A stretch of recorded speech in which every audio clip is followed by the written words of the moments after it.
Est-ce que toi, tu te sens motivé tous les jours? Et si tu te sens pas motivé, est-ce que tu peux travailler sans motivation? Alors, clairement, non, je me sens pas motivé tous les jours. D'ailleurs, je pense que ça servirait à rien. C'est-à-dire que, tu vois, hier, j'ai regardé un film sur Netflix, ça sert à rien que je sois sur mon canapé, au taquet, motivé. Non, je suis dans une énergie plus cool, tranquille, détendue. Mais t'as regardé un film parce que t'étais pas assez motivé pour travailler ou juste t'as regardé un film parce que c'était le soir et t'avais prévu de regarder un film? J'ai regardé un film déjà parce que j'adore le cinéma et ça fait partie de...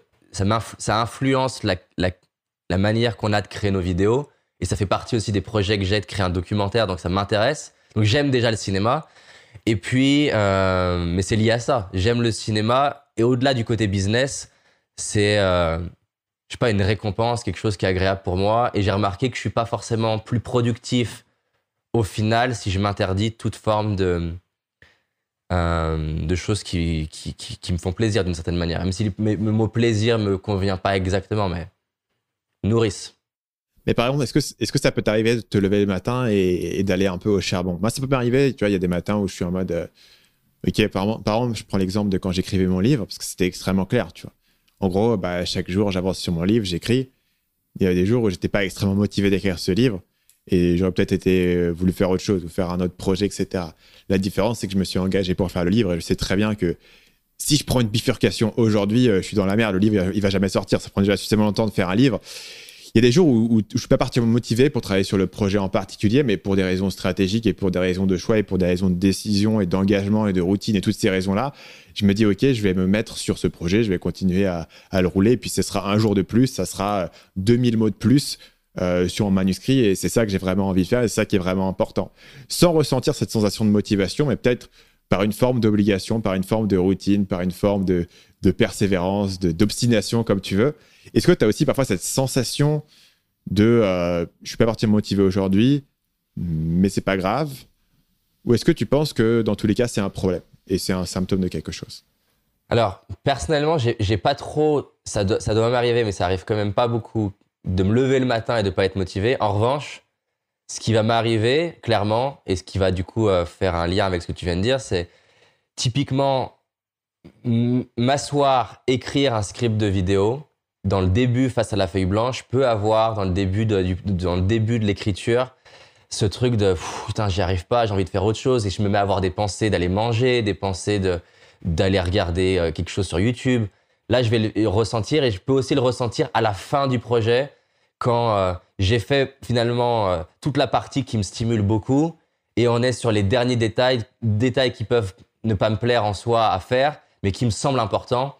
Et je peux avoir cette sensation de oula, c'est interminable avant qu'on arrive au niveau d'exigence que je me suis fixé pour ce projet. Donc, clairement, je vais le vivre. Et en fait, je connais personne qui ne le vit pas. Les personnes qui disent qu'ils ne le vivent pas, c'est juste en fait un mensonge. Et c'est d'ailleurs un cadeau pour moi de mon métier, c'est que moi, j'ai beaucoup cru en fait les gens quand ils disaient je suis tout le temps motivé, je suis tout le temps heureux. Et ça faisait même partie clairement de mes aspirations et même de mes messages. Si on regarde mes toutes premières vidéos, j'ai beaucoup cru ces trucs-là. La bonne nouvelle de mon métier, c'est que j'ai la chance d'avoir des sportifs de haut niveau en client ou des personnalités et donc d'avoir les coulisses de leur vie. Et ça m'a beaucoup appris sur me dire, bon, il y a la face publique, il y a la vraie vie des gens, plus les recherches en psychologie te fait te rendre compte que ça n'existe pas quelqu'un de tout le temps motivé, ça n'existe pas quelqu'un qui a jamais peur, ça n'existe pas quelqu'un qui se disperse pas.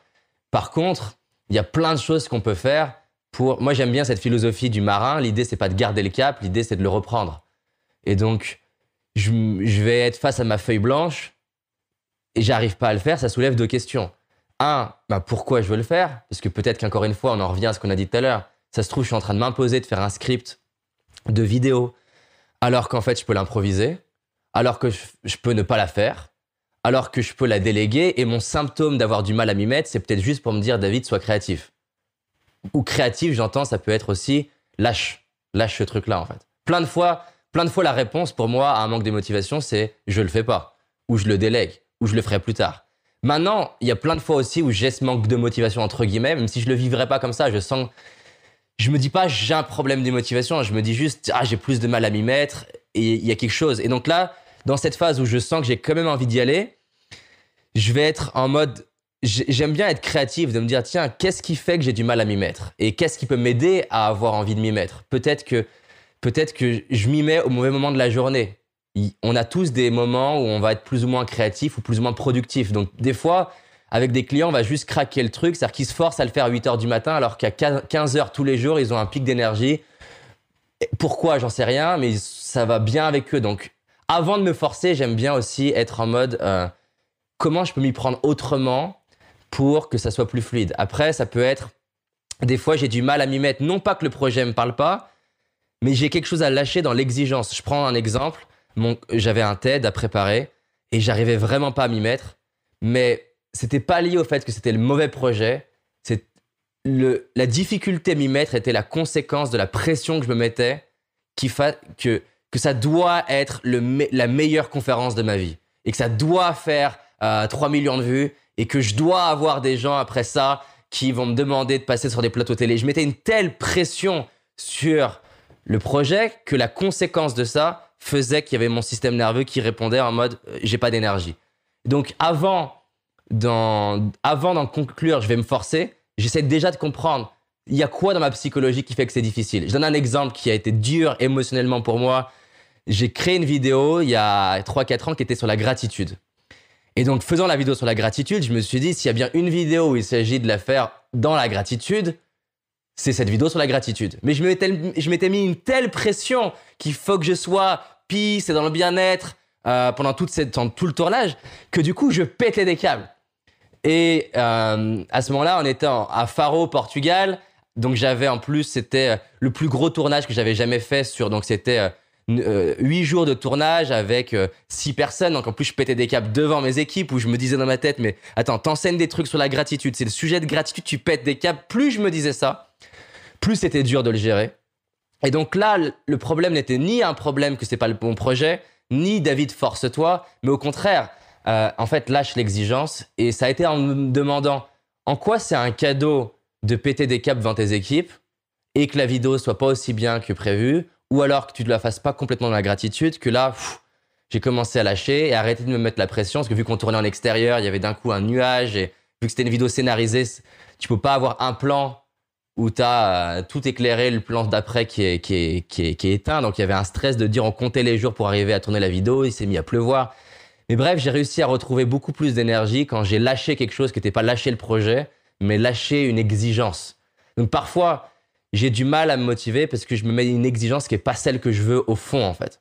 Maintenant, il reste un troisième cas où des fois, je me dis, bon, juste arrête et mets-toi devant le truc et continue devant cette feuille blanche, fais de ton mieux et au bout d'un moment, ça va sortir. Et il y a beaucoup de fois, finalement, où je vais être dans ce truc-là de juste me dire, en fait, arrête ton discours intérieur et fais-le. Mais je préfère avant faire un check de est-ce que c'est le bon projet? Et deuxièmement, un check de est-ce qu'il n'y a pas un truc dans le projet qui va pas? Pas la bonne personne, pas le bon moment, pas le bon rythme, pas la bonne deadline, pas la bonne manière. Et souvent, il y a un truc.